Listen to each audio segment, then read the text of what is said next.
Hey guys, in this video I'm going to show you how to use PyCharm. If you find this video helpful, please consider to like this video and subscribe to my channel. In saying that, let's just jump straight into the video. Okay, so what we first need to do is have PyCharm download and installed on your computer. Then from there, we want to come to this page here. So this is the welcome screen.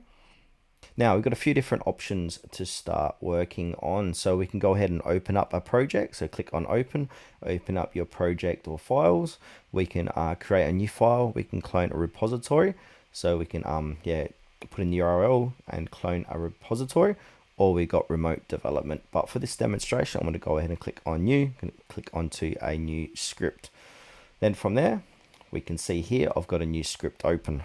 So to the right here, it's going to say welcome to PyCharm. This is a script.py, and now this script is an example script, so I'm just going to get rid of that.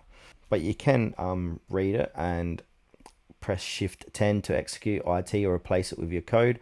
You can press double shift to search everywhere for classes, files, tools, windows, actions, and settings. But basically you want to write your first line of code, so just go ahead and delete that. And now I can go ahead and put in this code here.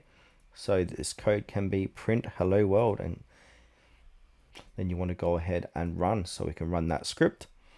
So yeah, there's the run button there, and we can edit the configuration if you like, and we've got more options here. We've got more actions to click into. More actions, we can run script with coverage, we can profile it, we've got concurrency diagram for script.py, and I've also got the debugging as well. So if you click on that, that's going to debug your script. So debugging is very important. So you can check your variable values, step through code line by one.